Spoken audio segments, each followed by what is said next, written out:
Assalamualaikum warahmatullahi wabarakatuh.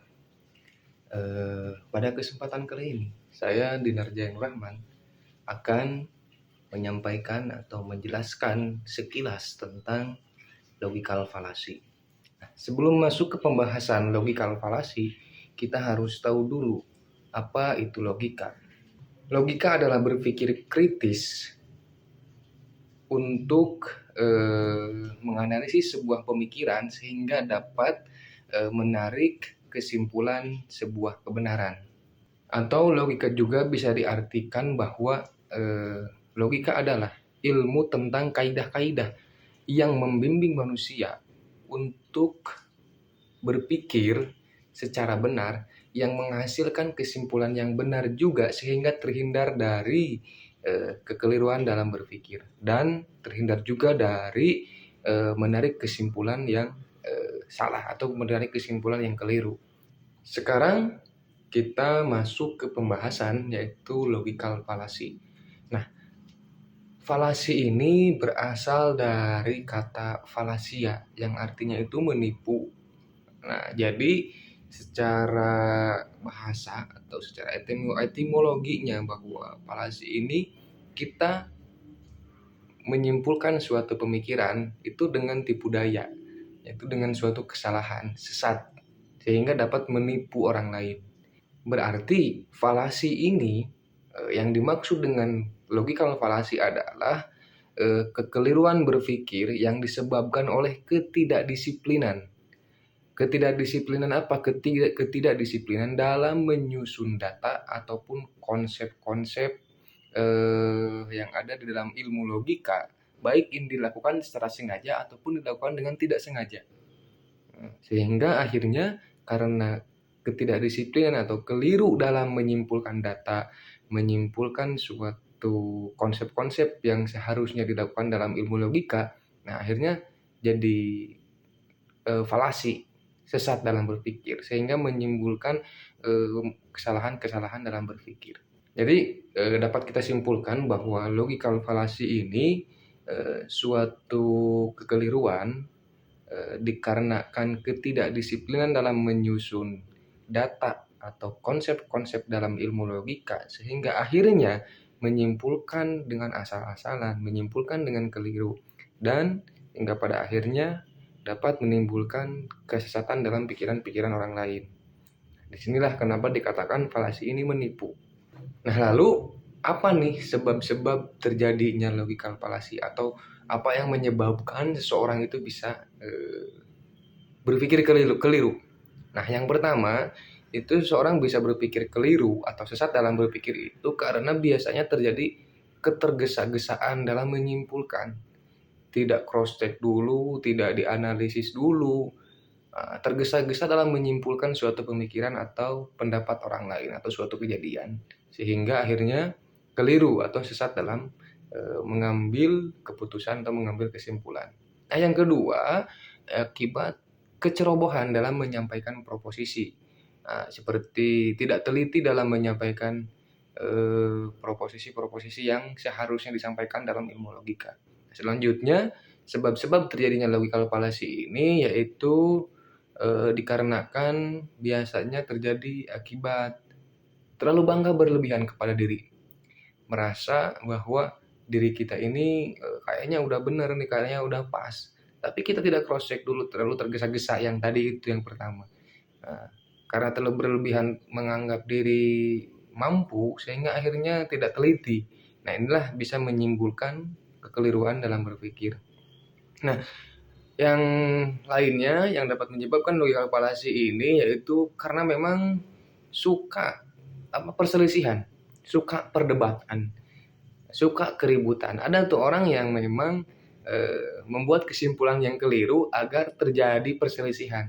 Nah, ini salah satu sebab yang bisa terjadinya kesalahan dalam berpikir atau keliru dalam mengambil keputusan, sehingga menyimpulkan pikiran-pikiran yang salah atau argumen yang salah. Nah, selanjutnya kita akan membahas yaitu klasifikasi atau pembagian logical fallacy. Nah, dalam logical fallacy ini ada klasifikasinya, ada bagian-bagiannya, ada jenis-jenisnya. Sebenarnya ada banyak tuh, bahkan ada ratusan jenis-jenis falasi. Tapi mungkin saya di sini akan mencontohkan hanya beberapa aja, hanya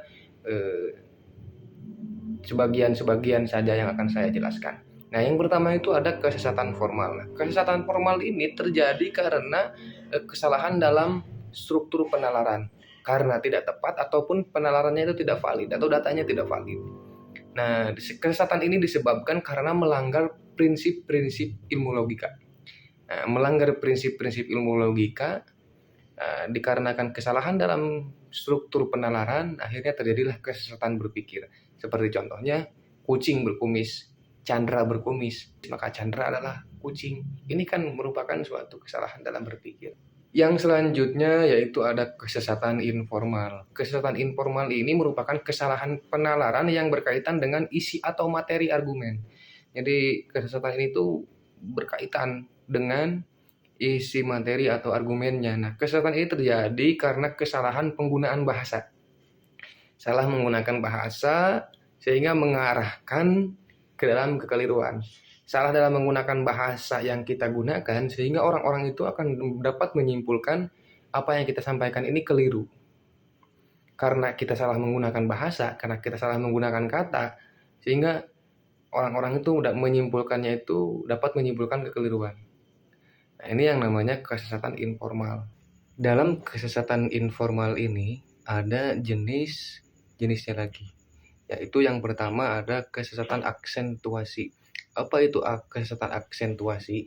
Kesesatan aksentuasi ini terjadi ketika pengucapan kata yang kita gunakan tidak diperhatikan dengan teliti karena tekanan atau nada bahasa atau kurang jelas dalam mengucapkan katanya sehingga terjadilah kekeliruan.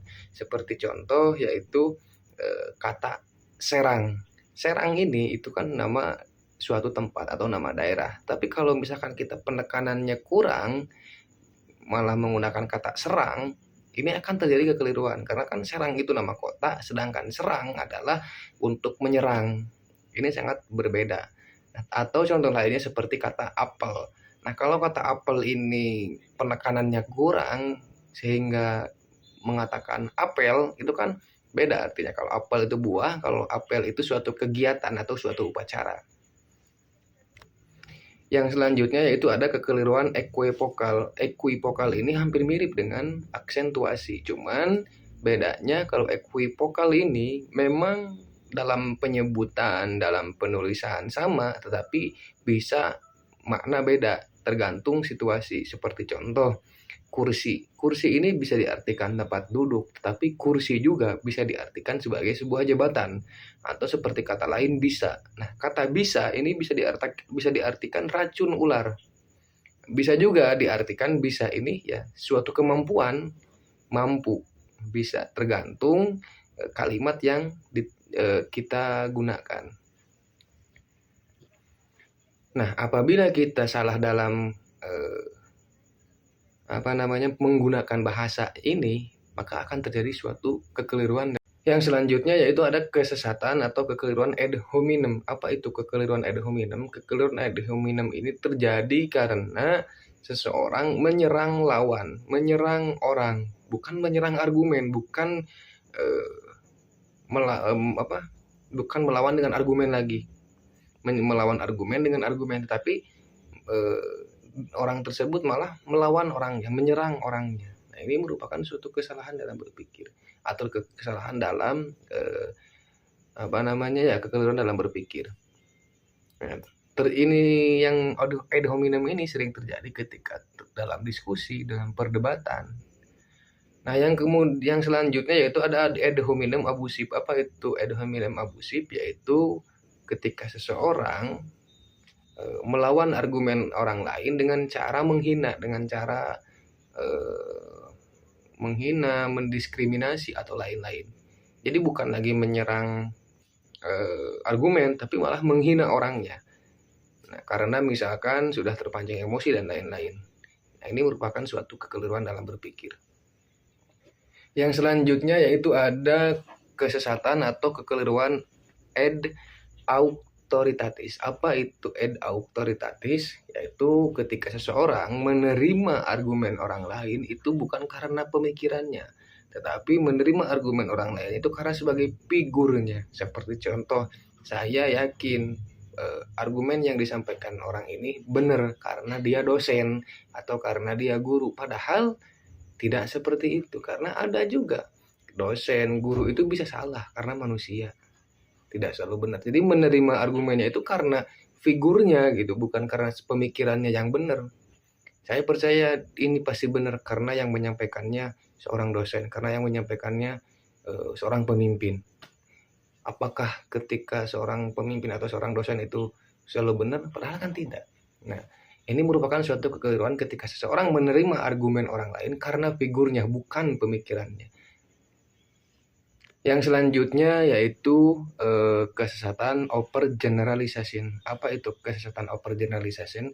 Yaitu ketika seseorang membuat generalisasi terlalu cepat atau terlalu terburu-buru berdasarkan kejadian atau contoh 1, 2, 3, dan contoh tersebut tidak mewakili semuanya, tetapi langsung mengeneralisasi semuanya. Seperti contohnya, semua laki-laki sama jahat hanya karena dia disakiti 1, 2, 3 laki-laki, sehingga dia